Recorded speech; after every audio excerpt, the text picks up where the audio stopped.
Okay, could I tell you an important thing? There's a great line that goes, film as an art form has been swindled by capitalism. I didn't say it, but I'll take credit for it.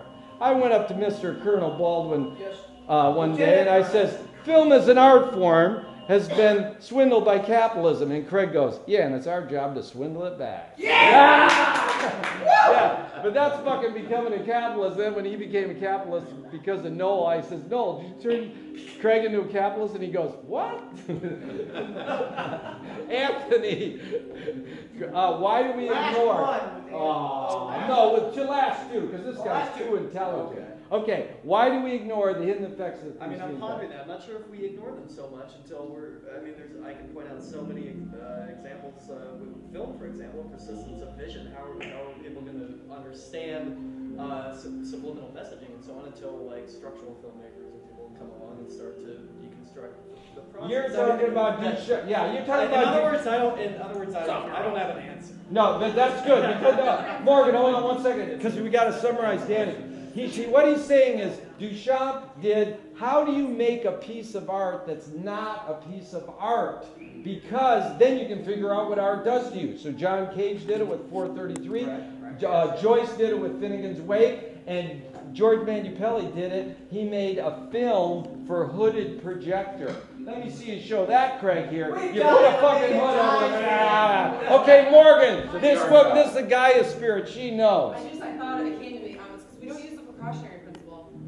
The precautionary principle would protect us from the hidden effects. Yeah, if they were bad, then we wouldn't. But we don't use the word bad. That's a value judgment. Mcluhan said understanding is not having a point of view. So you want to say services and disservices because you can take a disservice. A breakdown can be a breakthrough. But it was very good. Thank you. Okay, sir, you are very intelligent. I appreciate all your contributions. Okay, that's the end of the show. Thank you. Go ahead. Sorry. They ignore the effects of the things they invent. Because they? I have to pull a little poli-sci via C. Wright Mills and say every we is a day and every day is a we.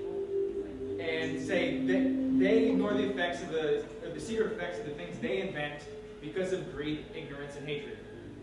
Right, but you're anthropomorphizing our inventions. We invent a movie camera.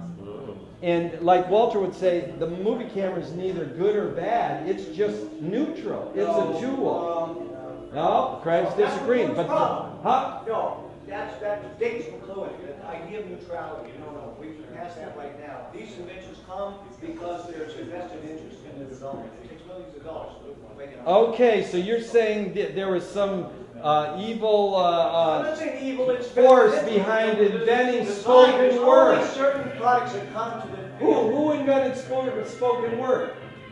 That's pre-capitalist, don't you know? But that's not what's happening right now. It really costs a lot of money to bring a product online. Okay. It's a serious, they make decisions, you know. It really has to do with audience marketing. Okay, and you believe that Bernays thing that Adam Curtis says he invented propaganda. Propaganda is just culture in action. That's what Marshall McLuhan learned from Jacques Ruel. McLuhan said it. This made it right, by the way. Oh, I'm told. Marshall said a couple of responses to that, Craig. He says, if you don't like that idea, I got a few more. And basically, none of Marshall's, what you're thinking were theories. They weren't right. He says, just because I talk about it doesn't mean I agree with it. Okay. So he was totally trying to do what you're doing. He was throwing out probes to make you think, and you're thinking. That's for sure. Right. You call Marshall like your friend, well, that's because L. Ron Hubbard and Marshall are very similar. Okay, are there any questions?